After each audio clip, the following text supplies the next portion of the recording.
Salut à tous, aujourd'hui vidéo originale, on va parler d'un micro de la marque Rode. C'est parti. Je fais que ça, les micros Rode. J'en ai 2000, des millions. Celui-là c'est même pas le mien en plus, je l'ai volé. Je le rendrai tout à l'heure, mais là pour l'instant je l'ai volé.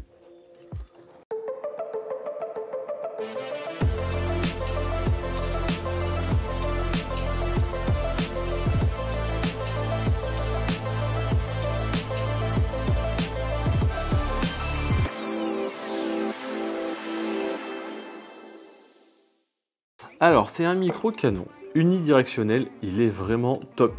Il a un défaut majeur, on en parlera tout à l'heure. Mais sinon, il est vraiment bien, il est facile à utiliser. Il est vendu avec sa petite bonnette anti-vent, comme ça. Ah la vache, on dirait qu'on a mis un vieux bout de scotch, quoi. On dirait qu'on l'a cassé, que les mecs qui l'ont réparé avec un vieux... Enlevez pas la bonnette, vous allez être déçus. Laissez la bonnette dessus, c'est aussi bien. Alors du coup, il est vraiment bien. On a derrière le petit bouton on-off. On a un réglage pour faire plus 20, 0 et moins 10 dB. Ça, c'est vraiment top pour s'adapter au bruit ambiant et le pré-régler sur votre micro. Il est sur un système de stabilisation Rycote, c'est pas des élastiques. Donc, c'est un plastique flottant comme ça qui va permettre d'absorber tous les mouvements de caméra pour pas qu'il y ait de frottement ou de bruit, de choc. Et c'est vraiment super bien. On va attaquer rapidement ces deux problèmes majeurs à mon sens. C'est que c'est un câble mini jack, facile à utiliser, c'est pas le problème, mais il n'est pas branchable. C'est-à-dire que si vous abîmez le jack, à moins de savoir souder, comme il faut, votre micro est mort. Ça, je trouve ça vraiment dommage, parce que Rode, de manière générale, ils font des trucs qui sont faits pour durer, il n'y a pas de câble ou très peu de câbles attachés.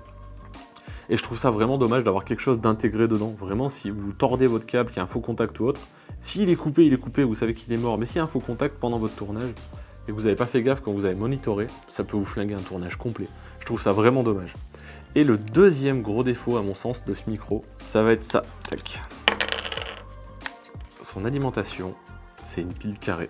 On n'a pas de pile carrée. Enfin, honnêtement, j'utilise pas de pile carrée dans mes flashs chez des AA, je crois. J'ai que des piles standards, des AA, voire des AAA dans certains cas, mais très peu. Et vraiment, la pile carrée, c'est pas pratique du tout. En plus, du coup, faut la mettre. Le clips, je le trouve pas super efficace. Donc, faut repousser la pile et tout reclipser dedans. Honnêtement, c'est pas pratique, quoi. Rode, qui d'habitude fait du matériel ergonomique, très facile à utiliser, là, honnêtement, ils sont à côté. Pour moi, ils sont à côté. Ce qui n'enlève rien à la qualité d'enregistrement du micro. Effectivement, le câble est plus fragile, la pile, c'est pas facile. Mais une fois branché, il fait largement le taf, il fait le boulot. La fixation, c'est du standard, donc c'est une griffe flash. Et on peut aussi y mettre une rotule boule à l'intérieur, vu qu'il y a un petit pas de vis dessous. Honnêtement, rien d'innovant, c'est efficace et ça fera très largement le boulot. On va l'essayer tout de suite et on voit ce que ça donne. Voilà, là vous m'entendez sur le son du Rode. Il est à peu près à 1 mètre de moi sur la gauche. Il est en mode neutre, donc à 0, il n'est pas à plus 20 ou moins 10 dB. Là, ce que je vais faire, c'est que je vais m'éloigner. Je vais me mettre à peu près à 3 mètres et on va voir la différence. Ok, alors là maintenant, je suis à peu près à 3 mètres. Vous voyez la différence de son. Il doit être forcément un peu moins bon. C'est pas un micro qui est fait pour être loin. Et dès qu'on va s'éloigner trop, surtout là, on est à l'intérieur dans une très grande pièce, ça va se mettre à résonner. Là, normalement, la qualité de son, donc déjà, je parle plus fort pour que le micro me capte, mais ça doit vachement plus résonner, je pense. Alors voilà, là, on est retourné sur le micro cravate, grosse différence, mais le micro Rode, comme beaucoup de micros Canon, même comme quasiment tous les micros Canon de la marque, c'est pas des micros pour aller shooter à 60 mètres. C'est vraiment un micro de proximité qui est fait soit pour être en mode reportage avec la caméra relativement proche du sujet, soit pour être perché. Donc le top du top, ça serait de l'avoir par-dessus ou par-dessous, à peu près à 40 cm, ça serait le top, hors champ. Et là, on a un micro d'une super qualité.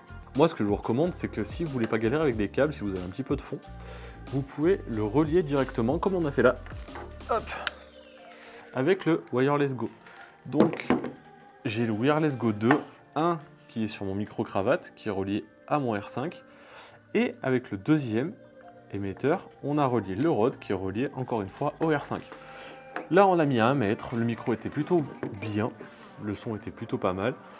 Une fois post-traité, ça va donner encore un meilleur rendu. Là, on vous les laisse bruts pour le test, mais une fois post-traité, normalement, vous avez un micro d'une super qualité. C'est un micro à 180 € environ, Franchement, il fait le boulot. Si vous le prenez pour ce que c'est, si vous l'utilisez convenablement comme il est prévu d'être utilisé, c'est un super micro.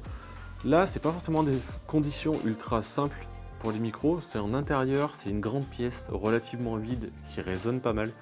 Donc déjà, le fait qu'il sorte un son comme ça, dans une pièce comme ça, c'est quand même preuve d'un micro de qualité. Si vous l'avez déjà utilisé, que vous avez un avis différent, que vous êtes d'accord avec moi, n'hésitez pas à le dire en commentaire. Si vous avez des questions, posez-les nous, on y répondra avec grand plaisir. Et je vous dis à la prochaine, ciao!